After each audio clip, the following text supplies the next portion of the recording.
Napag-aralan na natin sa last video ang mga iba't ibang properties ng numbers. Ngayon naman ay magsosolve tayo ng ilang examples para ma-practice natin ang mga napag-aralan natin. Operations of integers, examples. With matching properties of numbers.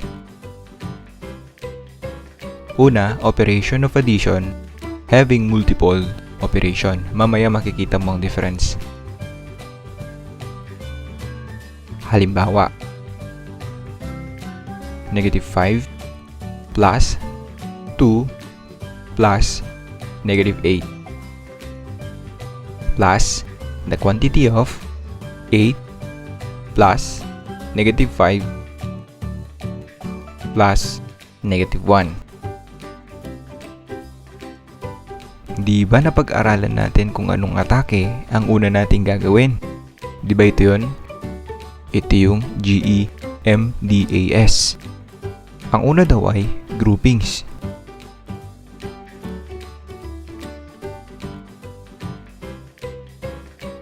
Ito yun, which represents by these grouping symbols. I-eliminate muna natin ang mga ito para mas mabilis ang pagsusolve. Kaya negative 5 plus 2 plus negative 8 plus the quantity of 8. Dito natin i-apply yung natutunan natin sa operations of integers. Ito, same signs, kaya pagsamahin.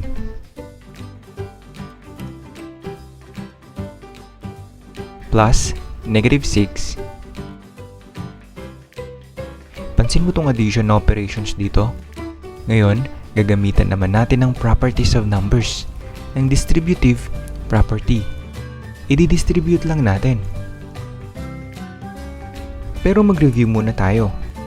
Sa multiplication of integers, positive times positive equals positive. Negative times negative equals positive. Positive times negative equals negative. Negative times positive equals negative. Kaya positive times positive ay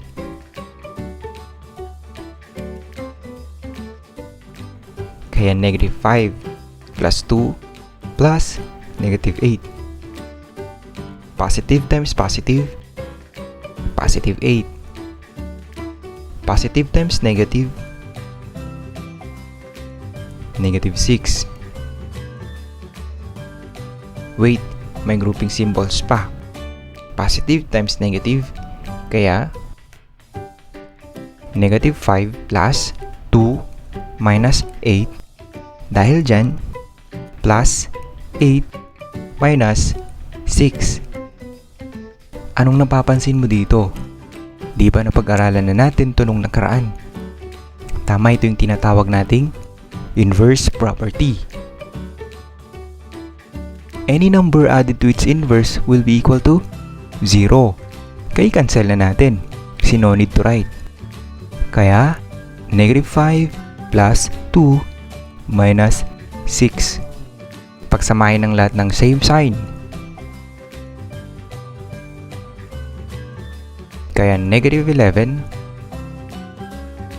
plus 2. Dahil unlike signs sila, subtraction. 11 minus 2 is equal to 9. Copy the sign of the highest integer, kaya negative 9. Kaya ang sagot ay negative 9.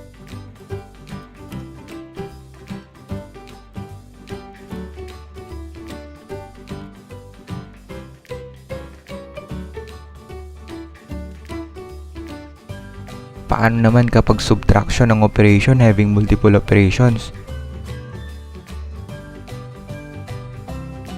Dito may twist. Kopyahin natin ang previous example natin. Negative 5 plus 2 plus negative 8 minus quantity of 8 plus negative 5 plus negative 1. At pinalitan natin ang operation. Una pa rin natin gagalawin ang grouping na ito. Pero malaki ang effect ng subtraction na operation dyan. Kaya di-distribute muna natin para ma-eliminate yung grouping symbol. Ito yung distributive property.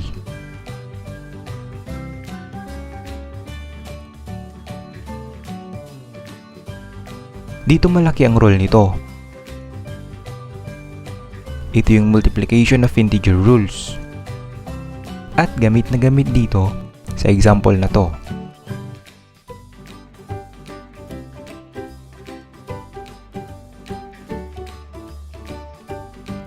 Kaya negative 5 plus 2, ito pansin mo, ang sagot ay negative. Positive times negative, negative 8. Kopyahin muna natin to. Minus the quantity of 8 positive times negative, negative 5 positive times negative, negative 1.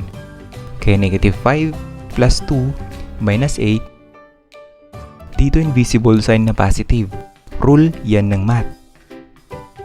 Negative times positive, negative 8. Negative times negative,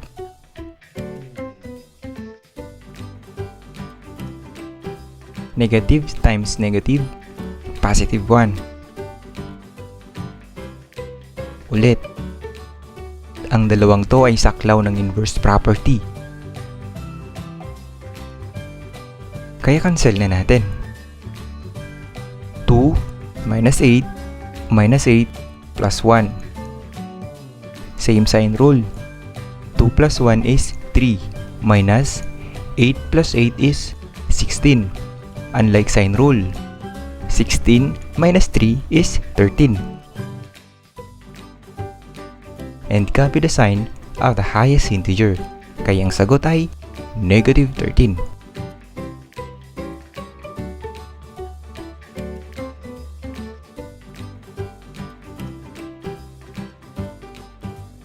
Kaya ito yung mga basic informations na kailangang ma-master ng isang mag-aaral para makasolve ng iba't ibang mathematical problems.